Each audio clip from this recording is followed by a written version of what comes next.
कर्नाटक में हिजाब तनाज़े में नया मोड़ आ गया है। कर्नाटक में तालिबात को हिजाब पहनने की इजाजत दे दी गई है। सभी इम्तिहानात हिजाब पहनकर दे सकती हैं तालिबात। सीएम सिद्धारमैया ने सभी इम्तिहानात में तालिबात को हिजाब पहनने की इजाजत देकर ये बड़ी राहत दी है। रियासती वजीर तालीम बोले हैं कि नीट के इम्तिहान के लिए पूरी गाइडलाइंस से पढ़कर जाए तालिबात। वाज़ेह रहे कि इससे पहले जब बीजेपी की सरकार थी तो यह हिजाब के ऊपर बैन लगाया गया था, मामला कोर्ट तक पहुंचा था। उसके बाद सुप्रीम कोर्ट में अभी ये मामला ज़ेर समाअत है और अब यहाँ सिद्धारमैया की सरकार है, कांग्रेस की सरकार है, तो यहाँ ऐसे में तालिबात को राहत देते हुए हिजाब मामले में सरकार की तरफ से इस बात को अलाउ कर दिया गया है कि सभी तालिबात जो हिजाब पहनकर एग्जाम देना चाहती हैं वो एग्जाम दे सकती हैं। हालांकि नीट के एग्जाम देने के लिए जो गाइडलाइंस है उसको पढ़कर जाए, ये भी यहाँ गुजारिश की गई है।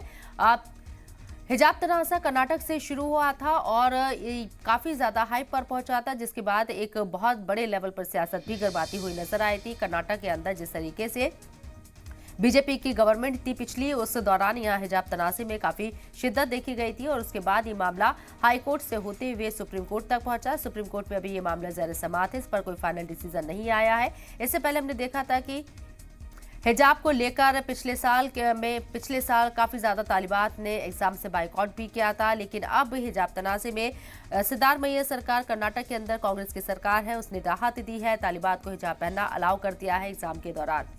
शाहिद काजी हमारे नुमाइंदे हमारे साथ मौजूद है, बात करने के लिए बेंगलुरु से उनका रुख करते हैं। शाहिद, हिजाब तनाज़े में एक नया मोड़ आया, एक नया यू टर्न सरकार की तरफ से लिया गया। जब इस मामले में इशू शुरू हुआ था उस वक्त बीजेपी की सरकार थी, लेकिन अब कर्नाटक में कांग्रेस की सरकार है और तालिबात को हिजाब पहनकर एग्जाम देना अलाउ कर दिया गया। हालांकि मामला भी सुप्रीम कोर्ट में है। बिल्कुल, देखिए शबनम, जो मामला हिजाब का था वो ज़ेर समाअत है सुप्रीम कोर्ट में। हालांकि हाई कोर्ट ने हिजाब को इस्लाम का जरूरी प्रैक्टिस नहीं मानते हुए उस पर कोई स्टे नहीं दिया था। चूंकि इस वजह से वो मामला अभी सुप्रीम कोर्ट में ज़ेर समाअत है। अभी तक उसकी नई बेंच गठन होनी है, अभी तक वो भी नहीं हुई है। दूसरी जानिब जो कर्नाटक में अभी मुसाबिकात जो इम्तिहानात होने वाले हैं, जिसमें नीट के एग्जाम्स भी शामिल है, इन एग्जाम्स में बच्चियों को, लड़कियों को हिजाब पहन के या स्कार्फ पहन के जाने के लिए बाकायदा इजाजत दे दी गई है। चूंकि सीएम के साथ खुसूसी मीटिंग के बाद एमसी सुधाकर, जो यहाँ के हायर एजुकेशन मिनिस्टर हैं, उन्होंने इस बात का ऐलान किया है कि कुछ गाइडलाइंस को उन्होंने जारी किया है कि कहीं माल प्रैक्टिस ना हो, इसका एहतियात करते हुए तमाम लड़कियों को जो भी हिजाब पहनना चाहती हैं उनको हिजाब पहनने की इजाजत है, यानी कि स्कार्फ पहनने की इजाजत है। उन्होंने ये भी कहा है कि किसी को स्कार्फ पहनने से रोकना जो है उनके जो हुकूक है उसको रोकने के बराबर है, उनकी पामाली के बराबर है। तो उन्होंने साफ किया है कि जितने भी एग्जाम्स आने वाले हैं, चाहे वो नीट हो या जितने भी सरकारी नौकरियों के जो एग्जाम्स आने वाले हैं, उन तमाम एग्जाम्स में लड़कियां हिजाब पहनकर बैठ सकती हैं। लेकिन जो मामला हिजाब का जो ज़ेर समाअत है वो उस ताल्लुक से अभी तक रियासती हुकूमत ने फैसला नहीं लिया, क्योंकि पिछली सरकार जो बीजेपी की बम्बई सरकार थी, उन्होंने स्कूलों में हिजाब पहनकर जाने से जो है रोक दिया था, एक ऑर्डर जारी कर दिया था। उसी ऑर्डर को चैलेंज करते हुए कोर्ट में वो बच्चियां गई थी, जो अभी तक उसमें राहत नहीं मिली है। चूंकि हुकूमत की तरफ से जो स्कूलों और कॉलेजों में जो स्कार्फ पहन के जाना हिजाब का मामला है, उस पर जो पाबंदी सरकार ने लगाई थी उसे अभी तक जो है वापस नहीं लिया गया है। चूंकि वो ज़ेर समाअत है, हो सकता है कि कोर्ट में इसका फैसला हो या फिर हुकूमत ये भी सोच रही है कि उस फैसले को विड्रॉ किया जाए। चूंकि हुकूमत के पास पावर होता है कि वो किसी भी फैसले को जो जारी करती है उसे वापस लेने का उनके पास पावर है।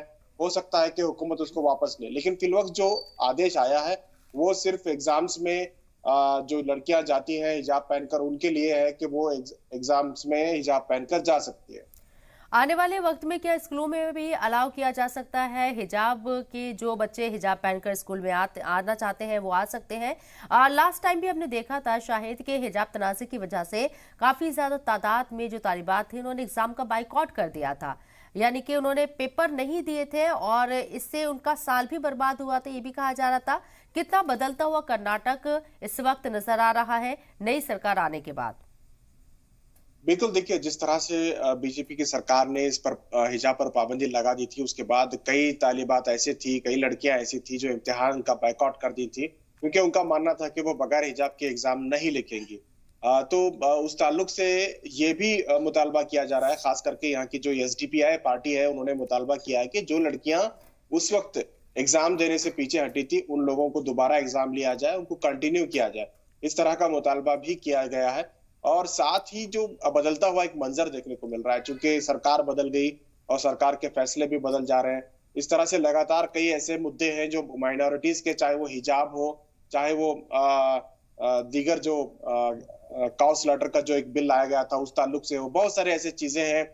उन तमाम चीजों को लेके अभी सवाल बना है कि रियासती हुकूमत कोई ठोस या स्ट्रॉन्ग स्टेप नहीं ले रही है, क्योंकि आने वाले दिनों में आम चुनाव है। ऐसे वक्त में रियासती हुकूमत किसी भी कंट्रोवर्सी को बढ़ावा नहीं देना चाहती है, इस वजह से काफी सॉफ्ट अंदाज में आगे कदम बढ़ा रही है। लेकिन अभी जो ताजा जो फैसला आया उसे कहीं ना कहीं राहत मिली है, क्योंकि कांग्रेस उस वक्त बीजेपी के इस हिजाब मुखालिफ फैसले के खिलाफ थी। लगातार वो हाउस में भी आवाज उठा रहे थे और अदालत में भी कई ताल्लुक से जो है कांग्रेस का साथ रहा है।